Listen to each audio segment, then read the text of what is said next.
educational learning. Hi there, and welcome to this educational learning series on environment art production in Unreal Engine 5. My name is Clinton Crumpler, and I'm the studio head and creative director at Decagon Studios, and I'll be your host and art director for this project. In this series of video lessons, we will feature many of the top artists from various studios from around the world to share with you the process of creating an environment from blockout to finalization. These videos are designed to give you insight not only as to how the environment was constructed, but also how a production scenario might play out in a studio setting. This structure will give you insight as to what to expect while working in the industry in a studio environment or on a larger team production. It's important to understand not only how to create outstanding game production content, but also to know your role and influence while working with others throughout a project. Each of these lessons will continue from the last, but they can each also stand alone as an individual lesson to those that might want to skip ahead right into the action and or learn from a unique instructor with a specific goal in mind. In this first series, there'll be a collection of topics we'll be discussing, ranging from scene blockout, texturing, asset creation, foliage, materials, and much more. Let's begin by introducing you to your first instructor and team lead on this project, Steph Velzebor, to talk a little bit more about what he'll be discussing in this first lesson with you. Hey everyone, my name is Steph, and I'll be the lead artist for this project. Here's a little bit about myself. I am currently a look dev and environment artist at the Coalition. I've previously worked at studios such as EA and Capcom, and I'm currently quite specialized in material and shader creation, as you might be able to tell from my recent kind of Gears of War posts on my ArtStation. I do have a background in creating general environment art assets and world building as well from previous studios and kind of in my spare time, and have also taught and mentored a bunch as well. So I'm excited to be putting this course together with the team we have, and I hope you're all excited as well. For more of my work, feel free to check out my ArtStation.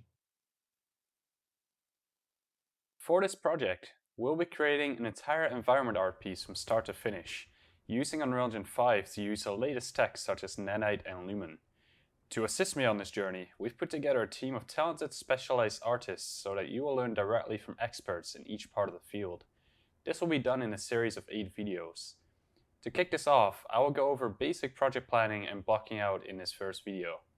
Afterwards, I will also be tackling the next video in the series, which will go over creating landscapes in Unreal Engine 5, so a lot of exciting kind of Nanite workflows in there. Then we'll have my team creating some great videos for you. We'll have Dylan, with previous work experience at Ubisoft and Coalition, going over creating an awesome hero prop from start to finish. Then we'll have Rogelio, with previous experience at studios such as Naughty Dog and 343, covering tiling textures and trims. So a lot of great ZBrush and kind of substance work in there. Then we'll have Kat, with previous work experience at studios such as Ubisoft, Coalition, and Counterplay, covering tree creation in SpeedTree.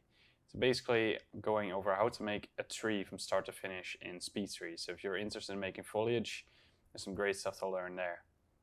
And then the man himself and art director for the project, Clinton, creating set dressing assets and going over some efficient workflows around that. So it's some really useful kind of tips and tricks on how to make art efficiently.